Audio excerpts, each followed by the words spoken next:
Johnny, I missed the game. What happened? Well, they won. Oh, good. So let me see the highlights then. I think you're going to want to avoid seeing Cunning's injury, though.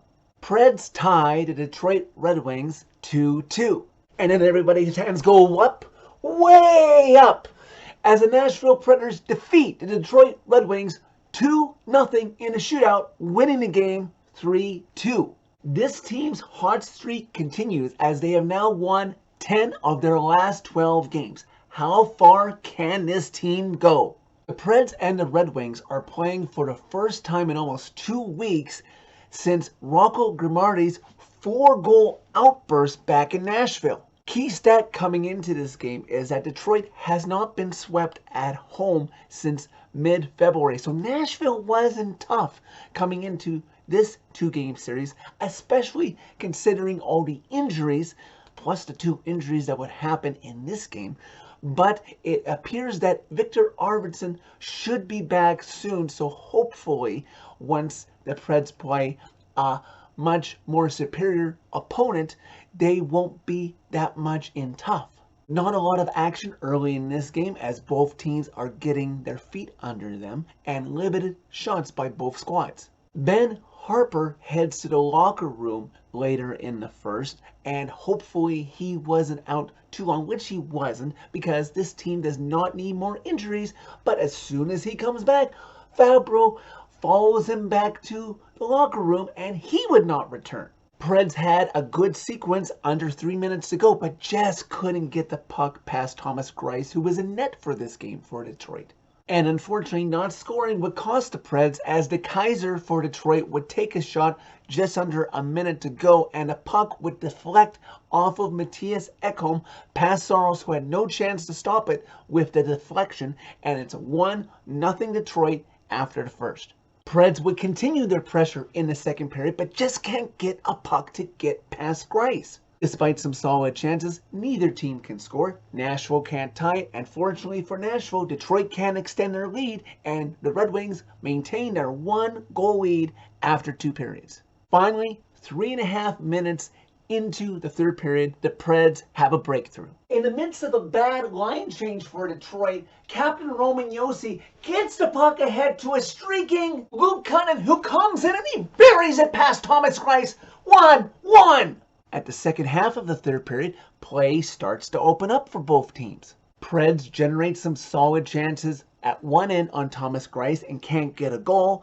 And unfortunately, just under 8 minutes to go in the third period at the other end, Adam Erne scores to make it 2-1 Detroit. Late in the third, though, the Preds draw a penalty as Mark Stahl trips Kelly Yarncrook. Earlier in this Preds season, you and me both would be like, oh, look, the Preds drew a penalty. Like, they're really going to do anything about it. But this is different right now. The Preds' power play is some special kind of clutch. Cal Yarncroke at one point gets it over to his captain, Roman Josi, for the one-timer, and he gets it on net. And in front, causing a screen right there to get the rebound, in the net, past Thomas Greiss, is Mikael Granlund. It's 2-2. Neither team can score another goal in the third period, and we're off to overtime to decide this winner. The Preds and Red Wings both have some chances in the wide open fourth period, but neither team can get the winning goal, so we're off to the shootout. Dylan Larkin is first up for Detroit, and he goes in towards Saros and loses control of it, and he can't gain full control and speed, so Saros is able to make the save. Then it's Ryan Johansson's turn first up for the Preds, and you all know what is coming. Ryan Johansson goes very slowly, and at the last possible moment, at the last possible instant, gets Greiss to bite, and he pops it over him. 1-0 Preds in the shootout. Zadina is unable to score for Detroit, and then it's the captain's turn. I cannot for the life of me remember the last time the Preds went 2 for 2 in the shootout and ended the shootout just like that, because their goalie made both saves and they scored the first 2 attempt goals. But that's exactly what happened when Roman Josi goes in and he finishes it. Preds come from behind to win this game and get a much-deserved 2 points in their chase to try and get a playoff spot with Chicago and Columbus right on their heels. Final score, Preds 3, Red Wings 2. Yeah, I'll admit it. Up until Granlund's tying goal, I thought this was going to be a letdown game of how things were shaking out for the Preds. But this is a different team right now. They got the 2 points. That is what is important with teams chasing them in the Central Division standings. They have Detroit once more tomorrow, back in Detroit. Boys, do it again. You need to capitalize on the gimme points every time you have the opportunity. There are no excuses. With word of elder players returning to this roster soon, and with how hot this team is playing right now, I think this means that the days are numbered for the younger kids right now who could use the playing experience.